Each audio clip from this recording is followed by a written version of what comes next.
Pengenalan bagi seorang Muslim untuk mengamalkan akhlak mulia, mereka harus sedar dan menjauhi akhlak yang buruk. Satu jenis watak yang mengandungi banyak sifat jahat dan telah menjadi subjek dalam banyak ayat Al-Quran dan hadis Nabi Muhammad SAW adalah kemunafikan. Ia adalah penyakit rohani yang mendalam dan berbahaya yang boleh menjejaskan seseorang dengan cara yang halus sehingga mereka boleh menjalani seluruh hidup mereka tanpa menyedari betapa ia telah mengambil alih hati rohani mereka. Oleh itu, buku ini akan membincangkan aspek kemunafikan agar umat Islam dapat menjauhinya dan sebaliknya mengamalkan akhlak mulia. Menurut hadis yang terdapat dalam Jami' at-Tirmizi, nombor 2003, Nabi Muhammad SAW telah menasihati bahawa perkara yang paling berat dalam timbangan hari kiamat ialah akhlak mulia. Ia adalah salah satu sifat Nabi Muhammad SAW yang dipuji oleh Allah Ta'ala dalam surah 68 Al-Qalam, ayat 4 Al-Quran. Dan sesungguhnya kamu mempunyai akhlak yang agung. Oleh itu, adalah menjadi kewajipan kepada semua umat Islam untuk mendapatkan dan bertindak berdasarkan ajaran Al-Quran dan tradisi Nabi Muhammad SAW untuk mencapai akhlak mulia. Semua cakap tiada tindakan. Satu lagi aspek kemunafikan ialah apabila seseorang secara lisan menunjukkan sokongan kepada orang lain dan projek baik mereka seperti membina masjid, tetapi apabila tiba masanya untuk mengambil bahagian dalam projek itu seperti menderma kekayaan mereka seolah-olah hilang. Begitu juga, apabila orang menghadapi masa yang baik mereka secara lisan menyokong mereka, mengingatkan orang lain tentang kesetiaan mereka kepada mereka. Tetapi ketika rakyat menghadapi kesukaran, orang munafik ini tidak memberikan sokongan emosi atau fizikal. Sebaliknya mereka mengkritik mereka. Inilah sikap orang-orang munafik pada zaman Nabi Muhammad SAW. Bab 4 An-Nisa, ayat 62. Maka bagaimana, kejadian, apabila mereka ditimpa musibah disebabkan perbuatan tangan mereka sendiri, kemudian mereka datang kepadamu sambil bersumpah dengan nama Allah. Kami tidak lain hanyalah berkehendak dan tempat tinggal yang baik. Mengkhianati amanah. Dalam hadis yang terdapat dalam Sahih Bukhari, nombor 2749, Nabi Muhammad SAW memberi amaran bahawa mengkhianati amanah adalah satu aspek kemunafikan. Ini termasuk semua amanah yang dimiliki oleh seseorang daripada Allah yang Maha Tinggi dan manusia. Setiap nikmat yang ada pada seseorang telah diamanahkan oleh Allah Ta'ala. Satu-satunya cara untuk menunaikan amanah-amanah ini adalah dengan menggunakan nikmat-nikmat itu ke jalan yang diredai Allah Ta'ala. Ini akan memastikan mereka mendapat lebih berkat, kerana ini adalah kesyukuran yang sebenar. Bab 14 Ibrahim, ayat 7. Dan, ingatlah, ketika Tuhanmu memaklumkan, sesungguhnya jika kamu bersyukur, pasti kami akan menambah nikmat kepadamu. Amanah antara manusia juga penting untuk dipenuhi. Orang yang telah diamanahkan harta orang lain tidak boleh menyalahgunakannya dan hanya menggunakannya mengikut kehendak pemiliknya. Salah satu amanah terbesar antara orang ialah merahsiakan perbualan, melainkan terdapat beberapa faedah yang jelas dalam memaklumkan orang lain. Malangnya, perkara ini sering diabaikan dalam kalangan umat Islam. Memungkiri janji. Dalam hadis yang terdapat dalam Sahih Bukhari, nombor 2749, Nabi Muhammad SAW memberi amaran bahawa mungkir janji adalah aspek kemunafikan. Janji terbesar seorang Muslim adalah dengan Allah Ta'ala, iaitu taat kepadanya dengan ikhlas. Ini melibatkan menunaikan perintahnya, menjauhi larangannya dan menghadapi takdir dengan sabar. Semua janji lain yang dibuat dengan orang juga mesti ditepati, melainkan seseorang itu mempunyai alasan yang sah, terutamanya janji yang dibuat oleh ibu bapa dengan anak-anak. Memungkiri janji hanya mengajar kanak-kanak watak buruk dan menggalakkan mereka untuk percaya bahawa menipu adalah ciri yang boleh diterima untuk dimiliki. Dalam hadis yang terdapat dalam Sahih Bukhari, nombor 2227, Allah Ta'ala menyatakan bahawa Dia akan menentang orang yang membuat janji dengan namanya dan kemudian mengingkarinya tanpa alasan yang sah. Bagaimana mungkin orang yang mempunyai Allah Ta'ala menentang mereka pada hari kiamat? Memerintahkan kemungkaran, melarang kebaikan. Sebahagian daripada kemunafikan ialah seseorang itu bukan sahaja melakukan kemungkaran sendiri dan menjauhi perbuatan yang soleh, tetapi mereka menggalakkan orang lain untuk melakukan perkara yang sama. Mereka mahu orang lain berada dalam perahu yang sama dengan mereka supaya mereka mendapat sedikit keselesaan dalam watak jahat mereka. Mereka bukan sahaja menenggelamkan diri mereka tetapi membawa orang lain ke bawah bersama mereka. Umat Islam mesti tahu bahawa seseorang itu akan dipertanggungjawabkan ke atas setiap orang lain yang melakukan dosa kerana ajakan mereka. Orang ini akan diperlakukan seolah-olah melakukan dosa walaupun hanya mengajak orang lain ke arah itu. Hal ini ditegaskan dalam sebuah hadis yang terdapat di dalam Sunan Ibn Majah, nombor 203. Sebab itu ada yang mengatakan bahawa beruntunglah orang yang mati bersamanya kejahatannya kerana dosanya akan bertambah jika orang lain bertindak menurut nasihat jahat mereka walaupun sudah tiada hidup. Rasuah. Satu lagi tanda kemunafikan ialah seseorang itu menyebarkan rasuah dalam masyarakat. Ciri negatif ini memberi kesan kepada semua peringkat sosial bermula daripada unit keluarga dan berakhir di peringkat antarabangsa. Orang jenis ini tidak suka melihat orang bersatu dalam kebaikan kerana ini boleh menyebabkan status duniawi orang lain meningkat melebihi mereka sendiri. Ini mendorong mereka untuk mengumpat dan memfitnah untuk menyebabkan orang ramai berpaling tadah antara satu sama lain. Sikap jahat mereka memusnahkan hubungan persaudaraan mereka sendiri dan apabila mereka memerhatikan keluarga lain yang bahagia itu mendorong mereka untuk menghancurkan kebahagiaan mereka juga. Mereka adalah pencari kesalahan yang mendedikasikan masa mereka untuk mendedahkan kesilapan orang lain untuk mengheret status sosial mereka ke bawah. Mereka adalah orang pertama yang mula mengumpat tentang orang lain dan bertindak pekak apabila perkara yang baik diperkatakan. Kedamaian dan kesunyian mengganggu mereka sehingga mereka berusaha untuk mencipta masalah untuk menghiburkan diri mereka sendiri. Mereka gagal mengingati hadis yang terdapat dalam Sunan Ibn Majah, nombor 2546. Ia menasihati bahawa sesiapa yang menutup aib orang lain, Allah Ta'ala akan menutup aib mereka. Tetapi barang siapa yang mencari dan menyingkap aib orang lain, Allah Ta'ala akan membuka aib mereka kepada manusia. Jadi pada hakikatnya, orang jenis ini hanya mendedahkan kesalahan mereka sendiri kepada masyarakat walaupun mereka percaya mereka mendedahkan kesalahan orang lain. Ingkar tanda kemunafikan yang lain ialah seseorang tidak menyukai pilihan Allah Ta'ala dan Nabi Muhammad SAW, walaupun telah diperintahkan untuk tunduk kepadanya. Bab 4 An-Nisa, ayat 65. Tetapi tidak, demi Tuhanmu, mereka tidak akan beriman hingga mereka menjadikan kamu, wahai Muhammad, hakim dalam perkara yang mereka perselisihkan sesama mereka, kemudian mereka tidak merasa keberatan terhadap putusan yang kamu putuskan itu dan mereka berserah diri. Bersedia, penyerahan. Mereka percaya pendapat dan pemikiran mereka sendiri lebih tinggi daripada pilihan Allah Ta'ala. Ini menyebabkan mereka menyembah Allah Ta'ala di tepinya. Maksudnya, apabila sesuatu kebaikan berlaku mereka memuji Allah Ta'ala. Tetapi apabila terjadi sesuatu yang bertentangan dengan keinginan mereka, mereka berpaling dari ketaatan kepada Allah Ta'ala kerana ketidaksabaran. Surah 22 Al-Hajj, ayat 11. Dan di antara manusia, ada yang menyembah Allah di tepinya. Jika dia disentuh oleh kebaikan, dia ditenangkan olehnya. Tetapi jika dia ditimpa ujian, dia memalingkan mukanya kepada kekafiran.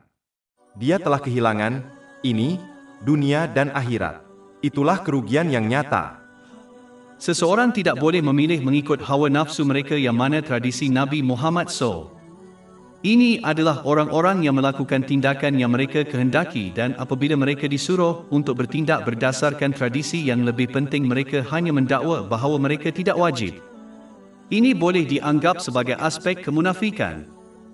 Ketamakan satu lagi aspek kemunafikan ialah tamak. Ketamakan mereka yang melampau menjadikan mereka jauh dari Allah Ta'ala, jauh dari manusia dan dekat dengan neraka.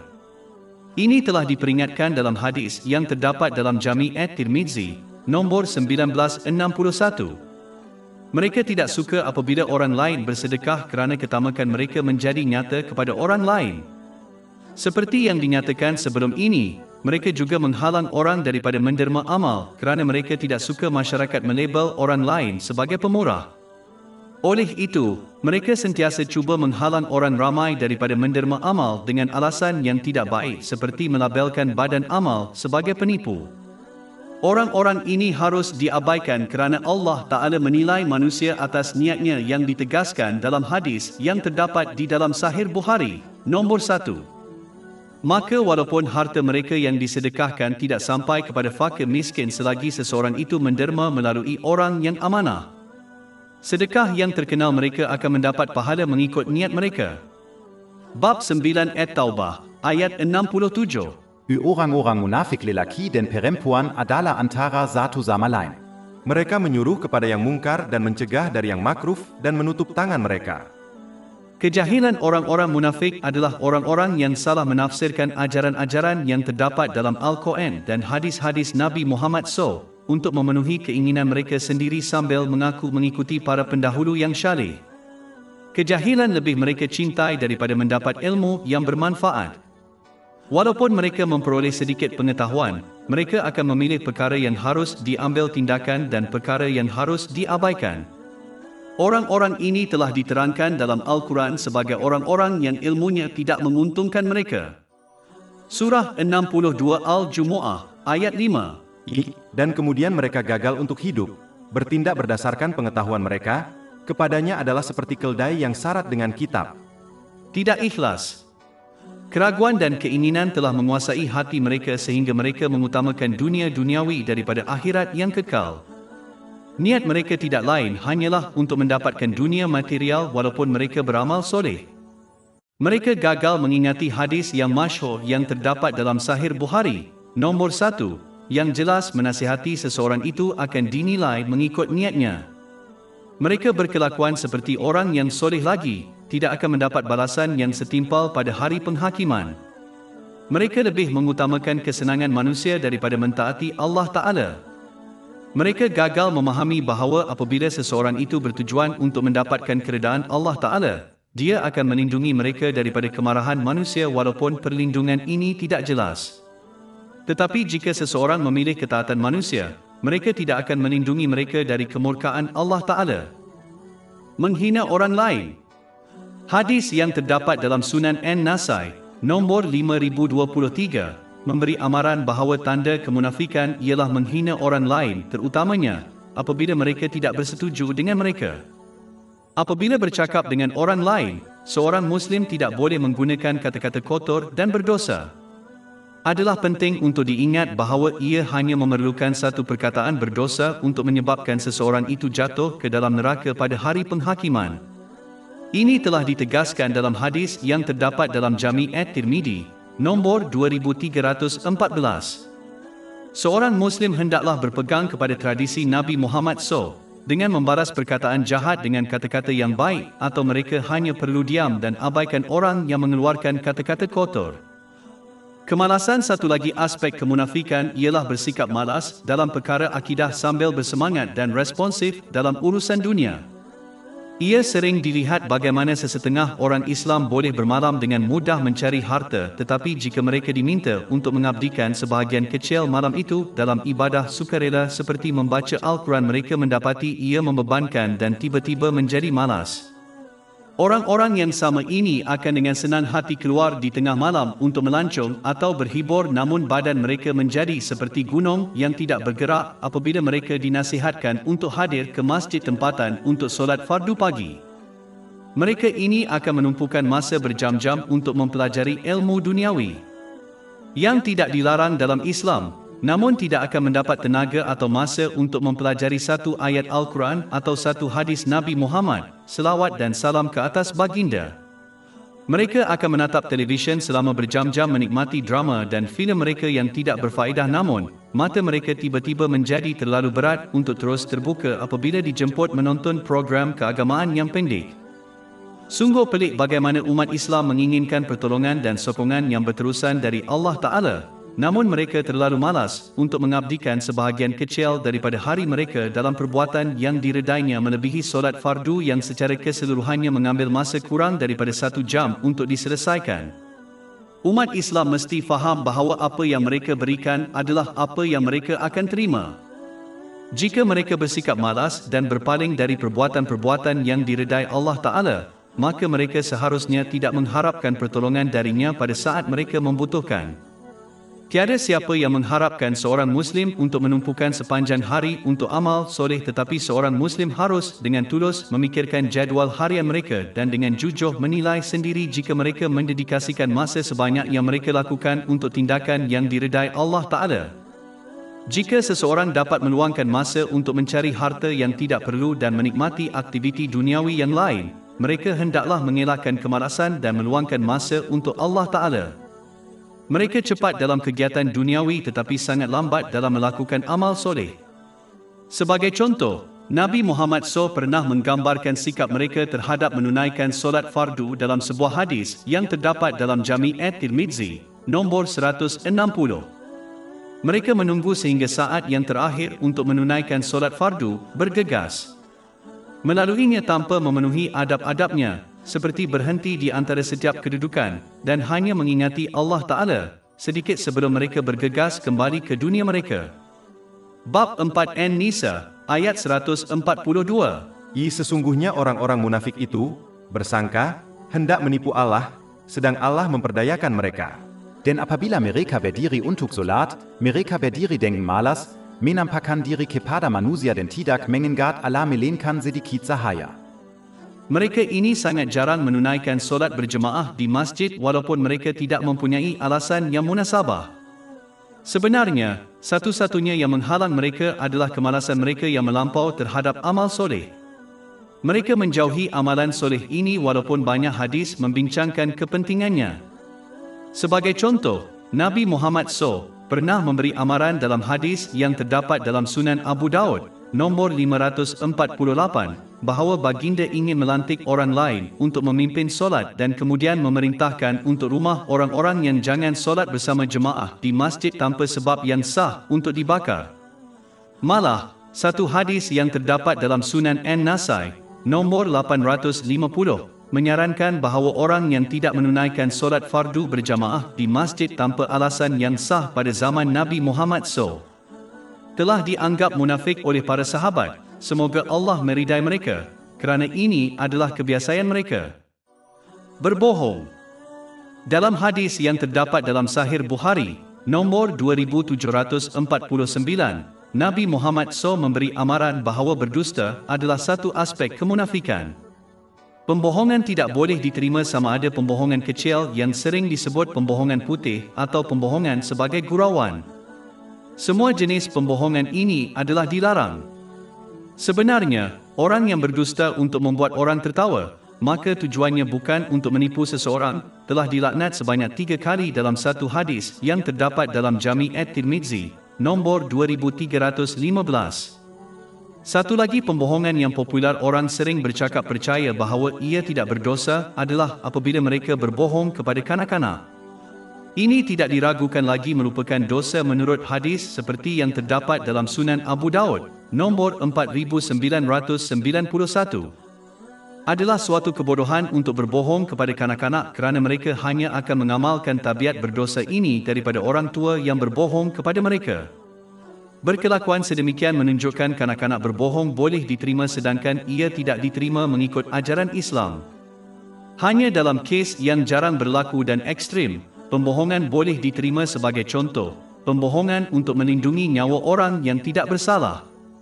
Adalah penting untuk mengelakkan pembohongan kerana menurut satu hadis yang terdapat dalam Jami' at-Tirmidzi, nombor 1971, ia membawa kepada dosa-dosa lain seperti mengumpat dan mengejek orang. Perilaku ini membawa seseorang ke pintu neraka. Apabila seseorang terus berdusta, mereka dicatat oleh Allah Ta'ala sebagai pendusta yang besar.